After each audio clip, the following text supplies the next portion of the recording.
ఇక్కడ దీంట్లో కనీసం ఒక 300 టీఎంసీ నీళ్లు గోదావరి నుంచి కృష్ణా తీసుకురావడం, ఇక్కడ Krishna delta, eastern delta, western delta రెండుకి నీళ్ళు ఇచ్చిన తర్వాత కనీసం 2 టీఎంసీ నీళ్ళని ఇక్కడి నుంచి నేరుగా బనకచెర్ల వరకు తీసిపోయేడుగా 3 ఫేసెస్ ఉన్నాయి. నేను ఎక్స్ప్లెయిన్ చేస్తాను. నెక్స్ట్ ఇక్కడ మీరు చూస్తే మొత్తం 50 సంవత్సరాల డేటా. కొంచెం జూమ్ చేయండి, పైన ఇంకొంచెం తగ్గించు. ఇప్పుడు మీరు చూసినప్పుడు వేరికోస్ వెయిన్స్ కి సరైన చికిత్స కోసం సంప్రదించండి ఎవిస్ హాస్పిటల్. 1970లోనే 3971 టీఎంసీ నీళ్లు సముద్రంలోకి పోయినాయి.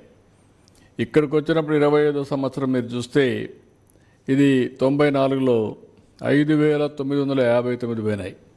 నిన్న కూడా 55 చూస్తే 4114 టీఎంసీ నీళ్లు సముద్రంలోకి వెళ్ళాయి. ఓవరాల్గా కరువు ఏరియాల్లో కూడా 2009 తక్కువ వర్షపాతం పడినప్పుడు 752 టీఎంసీ ఆఫ్ వాటర్ సముద్రంలోకి పోయే పరిస్థితి వచ్చింది. అంటే ఓవరాల్గా చూస్తే 2900 ఇది కిందికి వెళ్ళు, జూమ్ ఇట్ ఈ side 50 years average. Varicose veins కి సరైన చికిత్స కోసం సంప్రదించండి ఎవిస్ హాస్పిటల్. 2989 రఫ్గా 3000 టీఎంసీ నీళ్లు ఒక కృష్ణా గోదావరి మాత్రం సముద్రంలోకి పోయే పరిస్థితి వస్తూ ఉంది. నెక్స్ట్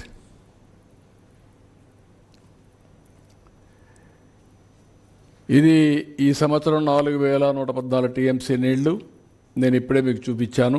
ఈసారి రిజర్వాయర్లో వాటర్ మేనేజ్మెంట్ చాలా వర్షాలు పడ్డాయి, వరుణ దేవుడు కరుణించాడు, ప్రభుత్వం కూడా సక్రమంగా పనిచేసాం.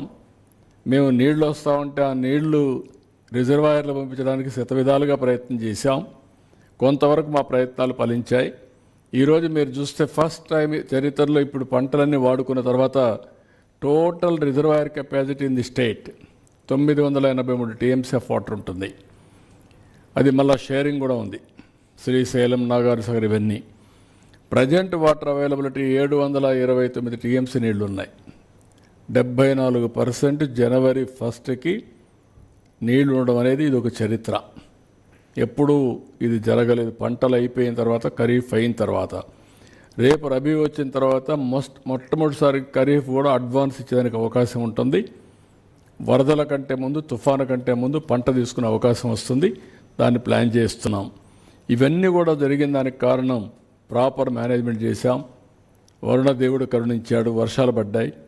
ఆ వర్షాన్ని కూడా రెయిన్ వాటర్ని ఎక్కడికక్కడ ఫ్లడ్ మేనేజ్మెంట్ చేసి తద్వారా రిజర్వాయర్లకు వాళ్ళు ఇచ్చాం సకాలంలో. ఇవన్నీ కూడా కలిసి వచ్చి ఈరోజు వాటర్ స్టోరేజ్ చేయగలిగాం. నేను ఎప్పుడూ చెప్పేవాడిని, మనం కానీ సమర్థవంతంగా నదులు అనుసంధానం చేసి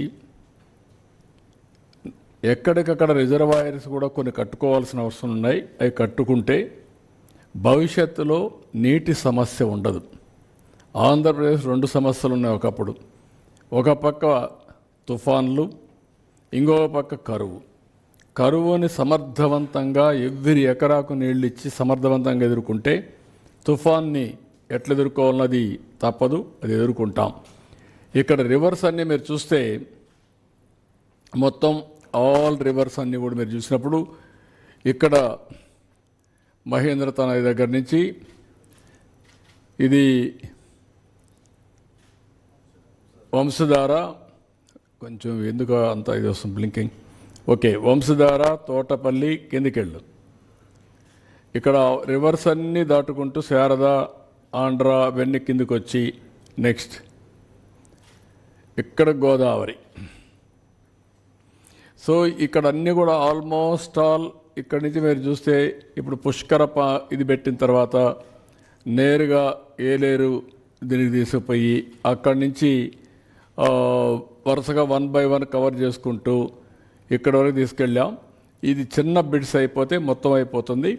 విశాఖపట్నం వరకు ఏదైతే పోలవరం లెఫ్ట్ మెయిన్ కెనాల్కి గవర్నమెంట్ ఆఫ్ ఇండియా పోలవరం ప్రాజెక్టులు ఇస్తారు. అక్కడి నుంచి మనం కానీ ఎక్స్టెండ్ చేసుకుంటే, లేకపోతే వాళ్ళు కూడా ఒప్పుకుంటే అదొక మార్గం, లేకపోతే మనం ఎక్స్టెండ్ చేసుకోవచ్చు. ఇప్పటికే వంశధార నాగావళి లింక్ కూడా ఎస్టాబ్లిష్ చేశాం. ఆ లింక్ని ఇంకొంచెం ఎస్టాబ్లిష్ చేసుకుంటే విశాఖపట్నం వరకు పూర్తిగా నదుల అనుసంధానం ఇక్కడి నుంచి గోదావరి నుంచి వంశధారకు వెళ్తుంది. కిందన సేమ్ థింగ్ మీరు చూస్తే గోదావరి నుంచి కృష్ణ ఈరోజు పట్టిసీమ ద్వారా కృష్ణాకు వస్తాయి. రైట్ మెయిన్ కెనాల్ దాని నుంచి ఇక్కడికి వస్తుంది. దాని మీద ఏమేమి ప్రాజెక్టులు అన్నీ ఉన్నాయో ఆ ప్రాజెక్ట్స్ అన్నీ చూపించడం జరిగింది. ఇక్కడ మీరు చూసినప్పుడు తుంగభద్ర, అదే మరి పైన మీకు వస్తే శ్రీశైలం, నాగార్జున సాగర్, పులిచింతల, అదే మరి ప్రకాశం బ్యారేజ్. ఇక్కడి నుంచి శ్రీశైలం నుంచి ఏ విధంగా వస్తున్నాయో అవన్నీ కూడా మీకు చూపించాం.